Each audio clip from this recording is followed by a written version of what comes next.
شاید آپ صلی اللہ علیہ وآلہ وسلم رومیوں پر چڑھائی کا ارادہ رکھتے ہیں۔ اس پر بھی حضرت عائشہ رضی اللہ تعالی عنہا نے خاموشی اختیار کی۔ پھر حضرت ابو بکر صدیق رضی اللہ تعالی عنہ نے استفسار کیا، شاید آپ صلی اللہ علیہ وآلہ وسلم اہل نجد کا قصد فرمانا چاہتے ہوں گے۔ سیدہ عائشہ صدیقہ رضی اللہ تعالی عنہا بدستور خاموش رہیں۔ پھر آپ نے دریافت کیا، شاید آپ قریش پر حملے کا ارادہ رکھتے ہیں؟ اس سوال پر بھی سیدہ عائشہ صدیقہ رضی اللہ تعالی عنہا خاموش رہیں۔ حضرت ابو بکر صدیق رضی اللہ تعالی عنہ اپنی بیٹی کے بے لچک خاموشی دیکھ کر رسول اللہ صلی اللہ علیہ وآلہ وسلم کی خدمت میں حاضر ہوئے اور دریافت کیا، اے اللہ کے رسول، کیا آپ کہیں کوچ کرنے کا ارادہ رکھتے ہیں؟ نبی اکرم صلی اللہ علیہ وآلہ وسلم نے فرمایا، ہاں۔ ابو بکر صدیق رضی اللہ تعالی عنہ نے دریافت کیا، شاید آپ رومیوں پر چڑھائی کرنا چاہتے ہیں؟ رسول اللہ صلی اللہ علیہ وآلہ وسلم نے جواب دیا، نہیں۔ ابو بکر صدیق رضی اللہ تعالی عنہ نے پھر سوال کیا، کیا آپ اہل نجد پر حملے کا ارادہ رکھتے ہیں؟ آپ صلی اللہ علیہ وآلہ وسلم نے جواب دیا، نہیں۔ سیدنا ابو بکر صدیق رضی اللہ تعالی عنہ نے استفسار کیا، تو پھر شاید آپ قریش پر لشکر کشی کا ارادہ رکھتے ہیں؟ نبی اکرم صلی اللہ علیہ وآلہ وسلم نے فرمایا، ہاں۔ سیدنا ابو بکر صدیق رضی اللہ تعالی عنہ نے پوچھا، اے اللہ کے رسول، کیا آپ کے اور ان کے مابین بھی معاہدہ صلح کی مدت باقی نہیں ہے؟ نبی کریم صلی اللہ علیہ وآلہ وسلم نے فرمایا، کیا تمہیں اس بدسلوکی کی خبر نہیں پہنچی جو انہوں نے ہمارے حلیف بنو خزاع کے خاندان بنو کعب کے ساتھ کی ہے؟ اسی وقت سیدنا صدیق اکبر رضی اللہ تعالی عنہ نے نبی اکرم صلی اللہ علیہ وآلہ وسلم کی بات پر سر تسلیم خم کرتے ہوئے اس کٹھن مہم میں اپنے عظیم قائد کے ساتھ شامل ہونے کی تیاری شروع کر دی۔ اس غزوے میں رسول اللہ صلی اللہ علیہ وآلہ وسلم کے ساتھ تمام مہاجرین اور انصار نے شرکت کی، ان میں سے کوئی بھی پیچھے نہیں رہا۔ فتح مکہ کے موقع پر جب رسول اللہ صلی اللہ علیہ وآلہ وسلم مکہ مکرمہ میں داخل ہوئے تو سیدنا صدیق اکبر رضی اللہ تعالی عنہ آپ کے پہلو میں موجود تھے۔ آپ صلی اللہ علیہ وآلہ وسلم نے عورتوں کو گھوڑوں کے جبڑوں پر تھپڑ مارتے دیکھا تو مسکرا کر سیدنا صدیق اکبر رضی اللہ تعالی عنہ کی طرف ملتفت ہوئے اور ارشاد فرمایا، ابو بکر، اس موقع و محل کے متعلق حسان رضی اللہ تعالی عنہ نے کیا کہا ہے؟ چنانچہ حضرت ابو بکر صدیق رضی اللہ تعالی عنہ نے سیدنا حسان رضی اللہ تعالی عنہ کے یہ شعر پڑھے، ہم اپنے گھڑ سواروں کو گم پائیں اگر تم انہیں غبار اڑاتے ہوئے نہ دیکھو، جبکہ ان کی منزل قدا ہوگی، وہ جھکی ہوئی ڈھیلی مہاروں کو کھینچتے ہوں گے اور ان کے کندھوں پر خون کے پیاسے تیر ہوں گے۔ ہمارے بہترین گھوڑے فتح مکہ کے روز ایک دوسرے سے سبقت لے جانے کے لیے کوشاں ہوں گے، جن کے چہروں پر عورتیں اپنے دوپٹے مار رہی ہوں گی۔ یہ اشعار سن کر نبی اکرم صلی اللہ علیہ وآلہ وسلم نے فرمایا، جدھر سے حسان نے مکہ میں داخل ہونے کا تذکرہ کیا ہے ادھر ہی سے داخل ہونا۔ اسی مقدس پرکیف فضا میں سیدنا ابو بکر صدیق رضی اللہ تعالی عنہ کے والد ابو قحافہ رضی اللہ تعالی عنہ نے اسلام قبول کیا۔ اس طرح سیدنا صدیق اکبر رضی اللہ تعالی عنہ پر اللہ تعالیٰ کی احسان اور نعمت کی تکمیل ہوئی۔ اس کے بعد دوستو، مسلمانوں کو غزوہ حنین میں بڑا تلخ سبق ملا۔ اس موقع پر مارکے کے آغاز ہی میں مسلمان شکست سے دوچار ہوئے۔ وہ دشمن کے اچانک خوفناک حملے کی تاب نہ لاتے ہوئے فرار ہونے لگے۔ امام طبری رحمہ اللہ نے ان کی اس حالت کو ان الفاظ میں بیان کیا ہے، صحابہ کرام اس طرح منتشر ہو کر بھاگے کہ کوئی دوسرے کی طرف مڑ کر بھی نہیں دیکھتا تھا۔ رسول اللہ صلی اللہ علیہ وآلہ وسلم اس کٹھن مرحلے میں بھی اپنی جگہ ڈٹے ہوئے تھے اور لوگوں کو پکار کر فرما رہے تھے، میری طرف آؤ، میں اللہ تعالیٰ کا رسول ہوں، میں محمد بن عبداللہ ہوں۔ اے جماعت انصار، میں اللہ کا بندہ اور اس کا رسول ہوں۔ پھر رسول اللہ صلی اللہ علیہ وآلہ وسلم نے اپنے چچا سیدنا عباس رضی اللہ تعالی عنہ کو بلایا۔ وہ بڑے بلند آہنگ آدمی تھے۔ آپ نے انہیں حکم دیا، عباس، اعلان کرو، اے انصار کی جماعت، اے اصحاب سمرہ۔ آغاز جنگ میں مسلمانوں کی یہ حالت تھی کہ نبی اکرم صلی اللہ علیہ وآلہ وسلم کے ساتھ نہایت قلیل تعداد کے علاوہ کوئی ثابت قدم نہیں رہا۔ نبی اکرم صلی اللہ علیہ وآلہ وسلم کی مائیت میں صبر کے ساتھ پامردی سے کھڑا ہونے والا یہ چھوٹا سا گروہ انہی صحابہ کرام کا گروہ تھا جن میں سیدنا ابو بکر رضی اللہ تعالی عنہ پیش تھے۔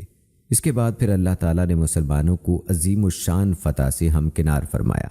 دوستو، ہمیں تاریخ کے اوراق سے اس مارکے میں سیدنا ابو بکر صدیق رضی اللہ تعالیٰ عنہ کے عظیم کردار کی جو نمایاں جھلکیاں نظر آتی ہیں، آئیے ان میں سے چند آپ کو بتاتے ہیں۔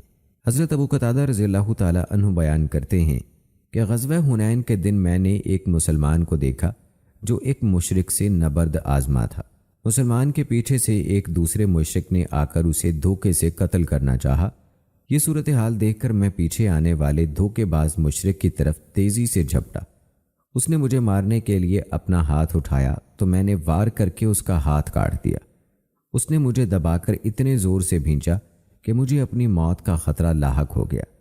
پھر وہ گھٹنوں کے بل بیٹھ گیا۔ اس دوران اس کی گرفت ڈھیلی پڑی تو میں نے اسے پرے دھکیل کر قتل کر دیا۔ اسی دوران مسلمان ہزیمت زدہ ہو کر بھاگ نکلے اور میں بھی ان کے ساتھ بھاگنے لگا۔ اچانک میں نے دیکھا کہ سیدنا عمر بن خطاب رضی اللہ تعالیٰ عنہ اپنی جگہ ڈٹے ہوئے کھڑے ہیں۔ میں نے ان سے پوچھا، یہ مسلمانوں کو کیا ہو گیا ہے؟ انہوں نے جواب دیا، اللہ کا فیصلہ ہے۔ اس کے بعد لوگ رسول اللہ صلی اللہ علیہ وآلہ وسلم کی طرف پلٹ آئے۔ رسول اللہ صلی اللہ علیہ وآلہ وسلم نے فرمایا، جو شخص دلیل سے یہ ثابت کر دے کہ فلاں کافر مقتول کو اس نے قتل کیا ہے تو مقتول کا سامان وہی لے گا۔ میں اپنے ہاتھوں قتل ہونے والے کافر پر کسی گواہ کو تلاش کرنے نکلا، لیکن مجھے کوئی ایسا آدمی نہیں ملا جو میرے حق میں گواہی دے۔ چنانچہ میں تلاش بسیار کے بعد بیٹھ گیا۔ اچانک میرے دل میں خیال آیا کہ میں رسول اللہ صلی اللہ علیہ وآلہ وسلم کی خدمت میں پہنچ کر تمام معاملہ گوش گزار کروں۔ چنانچہ میں نے اسی طرح کیا۔ میری گفتگو سن کر رسول اللہ صلی اللہ علیہ وآلہ وسلم کے پاس بیٹھے ہوئے لوگوں میں سے ایک آدمی نے رسول اللہ صلی اللہ علیہ وآلہ وسلم سے کہا، ابو قتادہ، جس شخص کو قتل کرنے کی بات کر رہے ہیں اس کا سامان اور اسلحہ میرے پاس ہے۔ آپ ابو قتادہ کو اپنی طرف سے کچھ دے کر میری طرف سے راضی کر دیں اور سامان مجھے دلوا دیں۔ اس پر سیدنا ابو بکر صدیق رضی اللہ تعالیٰ عنہ نے فرمایا، ایسا ہرگز نہیں ہو سکتا۔ آپ قریش کے ایک بزدل کو تو سامان دلا دیں اور اللہ کے شیروں میں سے ایک شیر کو محروم کر دیں جو اللہ تعالیٰ اور اس کے رسول کی حمایت اور تحفظ کی جنگ لڑتا ہے۔ پھر رسول اللہ صلی اللہ علیہ وآلہ وسلم اٹھ کھڑے ہوئے اور مجھے وہ سامان دلوا دیا۔ میں نے اس سامان کے عوض ایک باغ خریدا جو کہ میری پہلی جائیداد تھی جو میں نے دور اسلام میں حاصل کی۔ اس معاملے میں رسول اللہ صلی اللہ علیہ وآلہ وسلم کی موجودگی کے باوجود سیدنا صدیق اکبر رضی اللہ تعالیٰ عنہ کے فیصلہ کن لہجے میں گفتگو کرنے اور قسم اٹھانے میں سبقت کرنا، اور پھر اس سے بڑھ کر رسول اللہ صلی اللہ علیہ وآلہ وسلم کا آپ کی گفتگو کی تصدیق کرتے ہوئے آپ کی کہی ہوئی بات کے مطابق فیصلہ صادر فرمانا، در حقیقت وہ شرف و منزلت اور خصوصیت ہے جو صدیق اکبر رضی اللہ تعالیٰ عنہ کے علاوہ کسی کو میسر نہیں آئی۔ دوستو، اس حدیث سے ثابت ہوتا ہے کہ حضرت ابو قتادہ رضی اللہ تعالیٰ عنہ کو اپنے مسلمان بھائی کی سلامتی اور اس کے دفاع کی بے حد فکر تھی، لہٰذا انہوں نے بڑی جان لیوا جد و جہد کر کے اس کافر کو قتل کیا۔ اسی طرح اس حدیث سے سیدنا صدیق اکبر رضی اللہ تعالیٰ عنہ کے اس کردار کی دلیل ملتی ہے کہ آپ کی شخصیت میں حق کو برحق ثابت کرنے اور حق کا دفاع کرنے کی تمنا دامن گیر رہتی تھی۔ دوستو، طائف کے محاصرے میں بہت سے صحابہ کرام رضوان اللہم اجمعین زخمی اور شہید ہوئے۔ جب اس محاصرے سے رسول اللہ صلی اللہ علیہ وآلہ وسلم کو خاطر خواہ نتائج برآمد ہوتے نظر نہ آئے تو آپ نے اہل طائف سے محاصرہ اٹھا لیا اور مدینہ منورہ کی طرف لوٹ گئے۔ اس غزوے میں مسلمانوں میں سے جو لوگ شہید ہوئے ان میں سیدنا عبداللہ بن ابو بکر رضی اللہ تعالیٰ عنہ بھی شامل ہیں۔ آپ کو اس غزوے میں تیر لگا تھا، اسی کے زخم کی بنا پر آپ مدینہ منورہ میں نبی اکرم صلی اللہ علیہ وآلہ وسلم کی وفات کے بعد شہید ہوئے۔ جب طائف سے بنو ثقیف کا وفد اپنے اسلام کا اعلان کرنے کے لیے مدینہ منورہ آیا اور جیسے ہی یہ وفد مدینہ منورہ کے قریب نمایاں ہوا تو سیدنا صدیق اکبر رضی اللہ تعالیٰ عنہ اور مغیرہ بن شعبہ رضی اللہ تعالیٰ عنہ میں سے ہر ایک نے ایک دوسرے سے سبقت لے جاتے ہوئے رسول اللہ صلی اللہ علیہ وآلہ وسلم کو اس وفد کی آمد کی خوشخبری سنانے کی کوشش کی۔ حضرت ابو بکر صدیق رضی اللہ تعالیٰ عنہ یہ خوشخبری سنانے میں سبقت لے گئے۔ جب اہل ثقیف نے اپنے اسلام کا اعلان کر دیا اور رسول اللہ صلی اللہ علیہ وآلہ وسلم نے ان کے لیے اعمال نامہ تحریر فرما دیا، پھر آپ صلی اللہ علیہ وآلہ وسلم نے ان پر کسی کو امیر مقرر کرنا چاہا تو سیدنا صدیق اکبر رضی اللہ تعالی عنہ نے مشورہ دیا کہ آپ عثمان بن ابی العاص کو امیر مقرر فرمائیں، جبکہ وہ ان میں سب سے نوعمر تھے۔ حضرت ابو بکر صدیق رضی اللہ تعالی عنہ نے اس موقع پر کہا، یا رسول اللہ، میں نے دیکھا ہے کہ یہ نوجوان اسلام کا گہرا فہم حاصل کرنے اور قرآن سیکھنے کا سب سے بڑھ کر شوقین ہے۔ سیدنا عثمان بن ابی العاص رضی اللہ تعالی عنہ کا معمول تھا کہ جب ان کے وفد کے لوگ دوپہر کو سو جاتے تو وہ رسول اللہ صلی اللہ علیہ وآلہ وسلم کی خدمت میں حاضر ہو کر دین کے متعلق سوالات کرتے اور قرآن مجید سیکھتے، اور اس طرح انہوں نے دین کا تفقہ اور گہرا علم حاصل کر لیا۔ بسا اوقات جب وہ رسول اللہ صلی اللہ علیہ وآلہ وسلم کو سویا ہوا پاتے تو سیدنا صدیق اکبر رضی اللہ تعالی عنہ کے پاس چلے جاتے اور اس حصول تعلیم کو اپنے رفقا سے مخفی رکھتے تھے۔ رسول اللہ صلی اللہ علیہ وآلہ وسلم کو ان کی یہ بات بہت بھائی اور آپ نے ان کی اس خصلت کو پسند فرمایا۔ قاسم بن محمد رحمہ اللہ بیان کرتے ہیں کہ سیدنا عبداللہ بن ابو بکر رضی اللہ تعالی عنہ کو محاصرہ طائف کے دوران تیر لگا اور اسی زخم کے بگڑنے کی بنا پر رسول اللہ صلی اللہ علیہ وآلہ وسلم کی وفات کے 40 دن بعد آپ شہید ہو گئے۔ جب طائف سے بنو ثقیف کا وفد حضرت ابو بکر صدیق رضی اللہ تعالی عنہ کے پاس آیا تو اس وقت تک وہ تیر سیدنا ابو بکر رضی اللہ تعالی عنہ کے پاس موجود تھا۔ انہوں نے وہ تیر اس وفد کے لوگوں کو دکھایا اور پوچھا، تم میں سے کوئی آدمی اس تیر کو پہچانتا ہے؟ بنو اجلان کے فرد سعید بن عبید نے جواب دیا، میں نے ہی اس تیر کو تراشا، اس کے پر تیار کیے اور میں نے ہی یہ تیر چلایا۔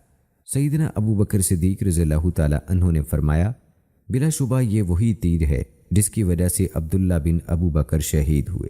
سب تعریف اسی اللہ کے لیے ہے جس نے تیرے ہاتھوں عبداللہ کو شہادت جیسی عزت سے بخشا اور تجھے عبداللہ کے ہاتھوں قتل کرا کر رسوا نہیں کیا، اور اس نے تم دونوں کو اپنی وسیع رحمت کی آغوش میں چھپا لیا۔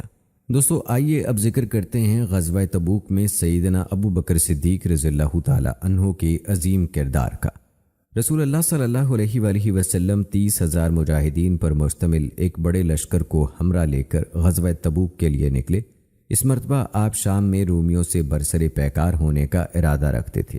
جب لشکر اسلام صلی اللہ علیہ وآلہ وسلم کی قیادت میں سینۃ الوداع نامی مقام پر جمع ہوا تو آپ صلی اللہ علیہ وآلہ وسلم نے قائدین، جرنیلوں اور کمانڈروں کو منتخب فرمایا اور انہیں علم اور جھنڈے عطا کیے۔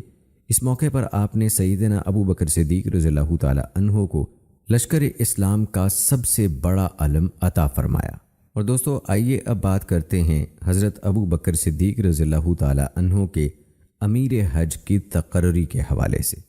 9 ہجری میں موسم حج آیا تو نبی کریم صلی اللہ علیہ وآلہ وسلم نے حج کا ارادہ فرمایا، لیکن آپ نے یہ کہہ کر اپنا ارادہ حج ملتوی فرمایا، بیت اللہ میں مشرک برہنہ حالت میں آ کر بیت اللہ کا طواف کرتے ہیں، جب تک یہ حالت تبدیل نہیں ہو جاتی میں حج کرنا پسند نہیں کروں گا۔ چنانچہ 9 ہجری میں آپ صلی اللہ علیہ وآلہ وسلم نے حضرت ابو بکر صدیق رضی اللہ تعالی عنہ کو امیر حج بنا کر بھیجا۔ جب حضرت ابو بکر صدیق رضی اللہ تعالی عنہ حجاج کے قافلے کو لے کر چل پڑے تو سورہ توبہ نازل ہوئی۔ نبی اکرم صلی اللہ علیہ وآلہ وسلم نے حضرت علی رضی اللہ تعالی عنہ کو بلا کر انہیں حضرت ابو بکر کے پاس پہنچنے کا حکم دیا۔ حضرت علی رضی اللہ تعالی عنہ رسول اللہ صلی اللہ علیہ وآلہ وسلم کی اونٹنی عزبہ پر سوار ہو کر روانہ ہو گئے اور ذوالحلیفہ میں حضرت ابو بکر صدیق رضی اللہ تعالی عنہ سے جا ملے۔ حضرت ابو بکر صدیق رضی اللہ تعالی عنہ نے آپ کو دیکھتے ہی یہ پوچھا، امیر بن کر آئے ہو یا ماتحت بن کر؟ سیدنا علی رضی اللہ تعالی عنہ نے جواب دیا، ماتحت ہو کر۔ پھر وہ لوگ روانہ ہوئے۔ مکہ مکرمہ پہنچ کر حضرت ابو بکر صدیق رضی اللہ تعالی عنہ نے لوگوں کو حج کے لیے قبائل کی تقسیم کے اعتبار سے انہی مقامات پر قیام کا حکم دیا جن مقامات پر وہ دور جاہلیت میں قیام کیا کرتے تھے۔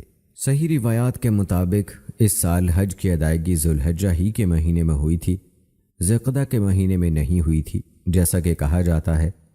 حضرت ابو بکر نے پانی جمع کرنے سے پہلے 8 ذی الحجہ کو یوم عرفہ اور یوم نحر اور 12 ذی الحجہ کو خطبات ارشاد فرمائے۔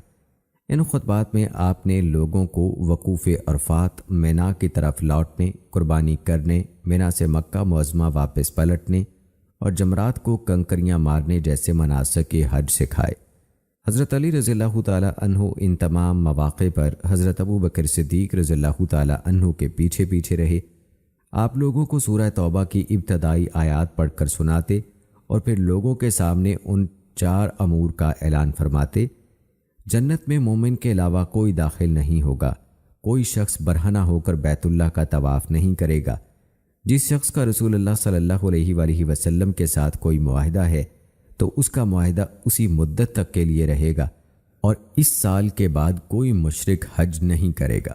اور آئیے دوستو، اب ویڈیو کے آخر میں آپ کو بتاتے ہیں حجۃ الوداع میں صدیق اکبر رضی اللہ تعالیٰ عنہ کی شرکت کے حوالے سے۔ حضرت اسماء بنت ابو بکر رضی اللہ تعالیٰ عنہ فرماتی ہیں، ہم رسول اللہ صلی اللہ علیہ وآلہ وسلم کے ساتھ حج کے لیے نکلے، ارج نامی وادی میں پہنچے تو رسول اللہ صلی اللہ علیہ وآلہ وسلم نے وہاں پڑاؤ فرمایا۔ حضرت عائشہ رضی اللہ تعالیٰ عنہا نبی اکرم صلی اللہ علیہ وآلہ وسلم کے ساتھ ایک طرف بیٹھ گئیں۔ حضرت ابو بکر صدیق رضی اللہ تعالیٰ عنہ کی بار برداری والا اونٹ ان کے ایک غلام کے پاس تھا، لیکن وہ غلام تاحال پڑاؤ کے مقام تک نہیں پہنچا تھا۔ حضرت ابو بکر صدیق رضی اللہ تعالیٰ عنہ اس غلام کا انتظار کر رہے تھے کہ کب وہ انہیں دکھائی دیتا ہے۔ جب وہ غلام سامنے آیا تو اس کے پاس اونٹ نہیں تھا۔ حضرت ابو بکر صدیق رضی اللہ تعالیٰ عنہ نے اس سے پوچھا کہ تمہارے پاس جو اونٹ تھا وہ کہاں ہے؟ غلام نے جواب دیا کہ گزشتہ رات وہ اونٹ مجھ سے کہیں گم ہو گیا۔ حضرت ابو بکر صدیق رضی اللہ تعالیٰ عنہ کو غصہ آ گیا اور وہ یہ کہہ کر اسے مارنے لگے کہ ایک ہی تو اونٹ تھا، تو نے اسے بھی گم کر دیا۔ رسول اللہ صلی اللہ علیہ وآلہ وسلم یہ منظر دیکھ کر مسکرانے لگے اور فرمایا، اس صاحب احرام کو دیکھو کہ وہ کیا کر رہا ہے۔ دوستو، یہ تھی ہماری آج کی ویڈیو۔ امید کرتے ہیں کہ ہماری آج کی یہ ویڈیو آپ کو پسند آئی ہوگی۔ آج کی اس ویڈیو کے متعلق اپنی رائے کا اظہار کمنٹ باکس میں لازمی کیجیے گا۔ مجھے اگلی ویڈیو تک اجازت دیجیے۔ فی امان اللہ۔